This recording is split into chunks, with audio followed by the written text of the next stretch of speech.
wabarakatuh. Kembali lagi dengan saya dari PPGUPI yang bernama Putut Sri Wijayanto.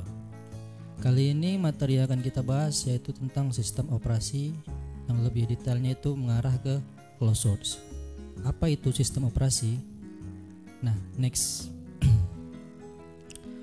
Sistem operasi adalah suatu software atau perangkat lunak yang memiliki fungsi untuk mengontrol atau mengawasi jalannya kerja hardware, atau lebih tepatnya perangkat keras dalam mengoperasikan software.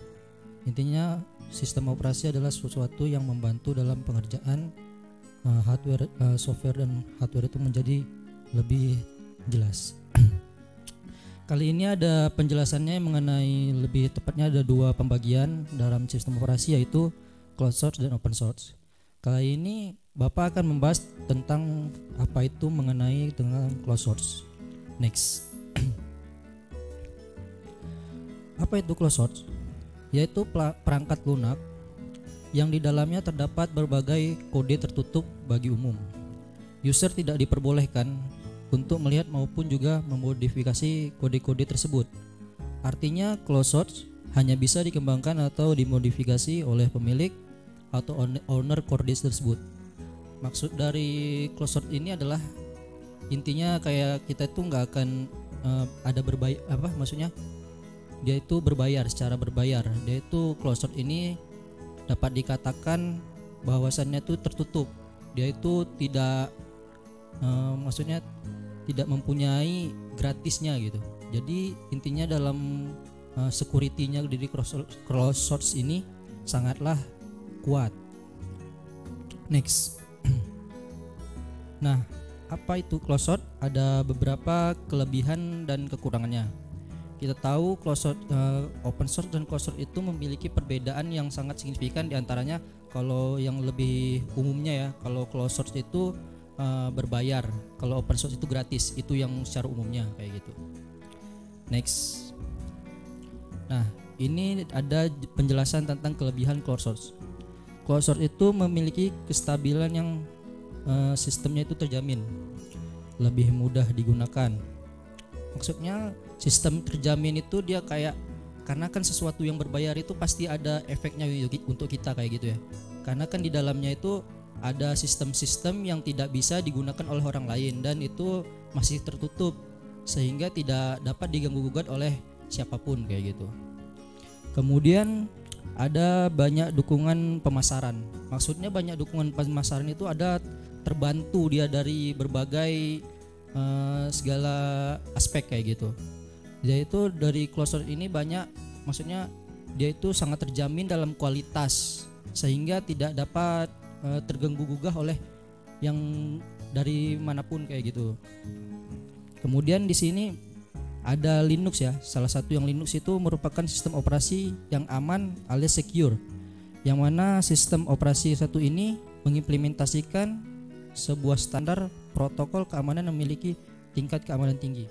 Nah, sudah Bapak jelaskan kayak tadi, maksudnya dari kayak misalnya closed source ini kan berbayar sehingga keamanannya itu terjamin dan kita itu tidak susah-susah memikirkan bagaimana keamanan yang didapatkan jika berbayar. Kita tahu segala sesuatu yang berbayar itu memiliki keamanan yang tinggi dan terjamin. Nah, kemudian ada memiliki banyak dukungan dan juga dokumentasi. Dan ada lagi sistem operasi Linux memiliki banyak varian sehingga Anda akan diberikan kemudahan untuk mengetahui sistem operasi mana yang menurut Anda terbaik dan sesuai dengan selera. Nah, dia itu kayak ada variasinya dari sistem Linux ini, yaitu dari setiapnya itu kalau misal berbayar itu pasti ada upgradean sesuatu yang membuat kita itu tertarik, sehingga dari mereka sendiri memiliki, dari perusahaan sistemnya itu memiliki variasi yang membuat kita membelinya secara puas kayak gitu. Udah beli OS itu, jadi kita udah, wah ini kalau udah beli berarti bagus dong kayak gitu. Nah, itulah kelebihan dari closed source itu. Kemudian Linux memiliki tampilan yang tidak membosankan karena akan selalu ada tampilan baru yang tentunya akan membuat sistem operasi yang satu ini semakin menarik.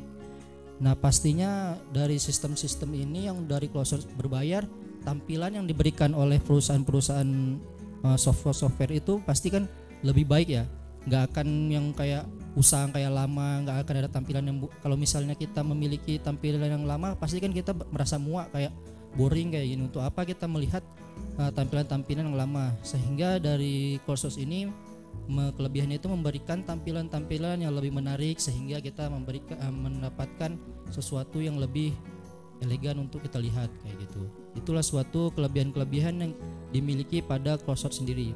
Tapi masih banyak kelebihan-kelebihan yang didapati dari CloudSource. Oleh karena itu kita bisa dapat melihatnya atau membelinya di berbagai perusahaan-perusahaan yang kita bisa lihat di internet kayak gitu. Nah, kemudian ini selanjutnya ada kekurangannya. Next.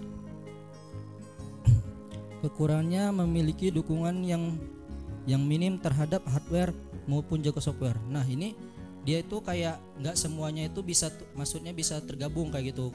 Jadi ada kekurangannya itu kayak misalnya nggak sinkron terhadap software dan hardware tersebut. Jadi bisa dikatakan dari CloudSource ini minimnya tuh di bagian itu kayak gitu. Nah, kemudian bagi pemula tentu akan mengalami permasalahan di mana mereka akan kesulitan ketika harus mengoperasikannya. Berbeda dengan pengguna Windows yang mana orang awam cenderung tidak mengalami kesulitan. Nah, kalau untuk CloudSource sendiri kan sebenarnya bukan untuk satu CloudSource aja sih, semua pasti perlu yang namanya tutorial kayak gitu ya. Gak mungkin langsung tiba blek-blek kayak langsung tahu kayak gitu. Jadi pada dasarnya CloudSource ini kekurangannya di situ. Jadi tampilan Linux, Ubuntu kayak gitu tuh masih memiliki tampilan yang agak lebih susah kayak gitu. Jadi untuk orang awam nggak langsung klik-klik bagian close kayak gini langsung ke program kayak gitu tuh nggak bisa langsung kayak gitu kalau untuk di bagian CloudSource sendiri. Kemudian game yang ada Linux tidak memiliki kualitas yang sama dengan yang digunakan di Windows. Nah, kalau game di Linux sendiri dia itu nggak kayak yang di Windows yang tampilannya itu agak bisa kita lihat lebih tertarik. Jadi tampilannya itu agak lebih beda kayak gitu kalau di game di bagian di software Linux itu sendiri, di OS Linux itu sendiri. Kemudian kurang adanya sosialisasi bagi para pengguna Linux. Nah, kita Linux saja mungkin baru tahu itu di sekolah ya, dari guru-guru kita, dari teman-teman kita yang sudah mungkin mengoprek bagian-bagian OS kayak gitu. Nah, itu mungkin baru tahunya di situ. Jadi dapat dikatakan Linux ini enggak seterkenal Windows yang dapat kita dapatkan di internet secara gratis. Namun kita bisa tahu di mana kalau Linux ini agak berbayar, jadi lebih susah untuk kita ketahui. Nah, kemudian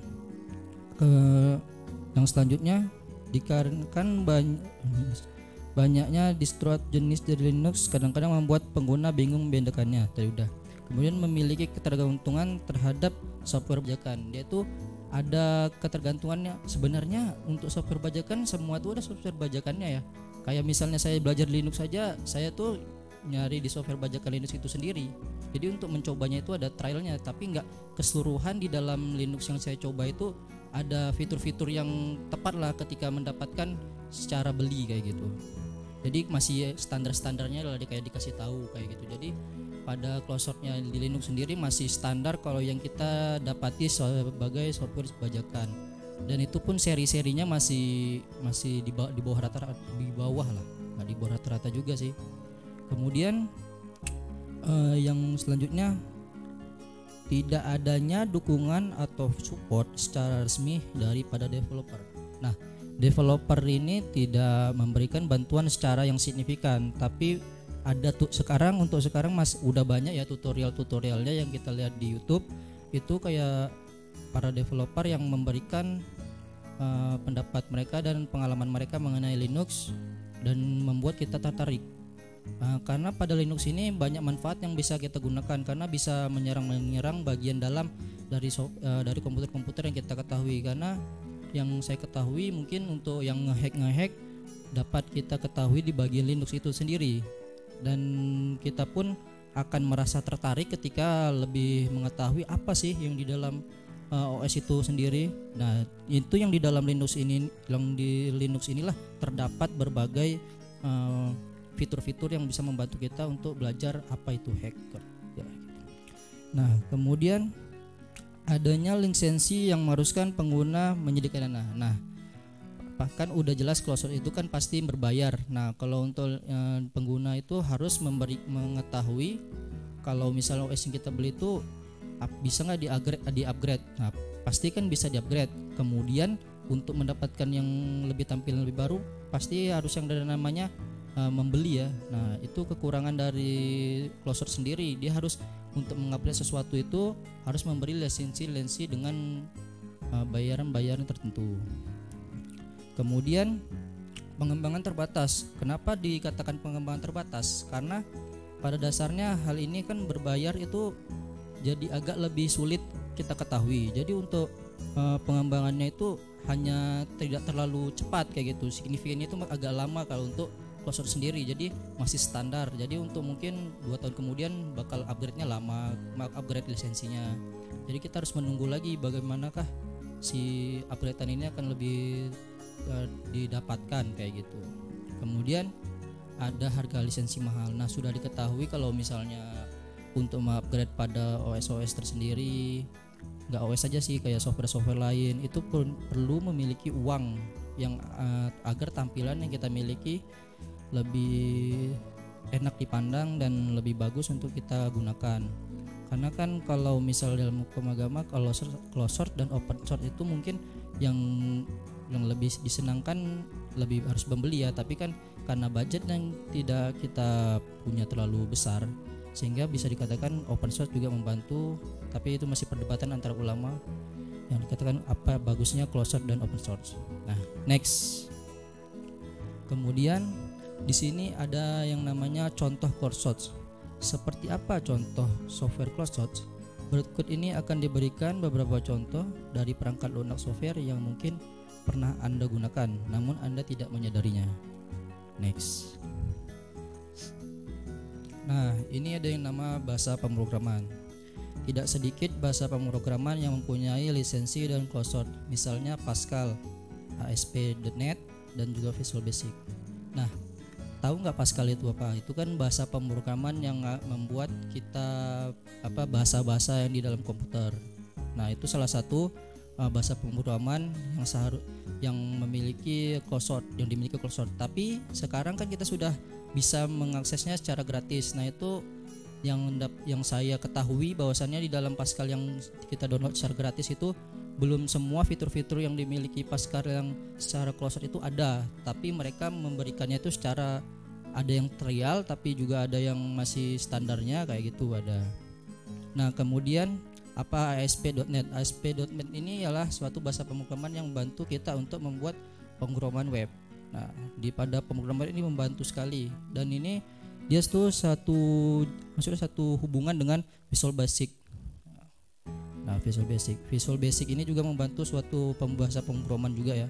Dia tuh ada juga Visual Basic, Visual Studio yang membantu lah kayak kita untuk membuat bahasa pemrograman juga kayak gitu. Nah, next.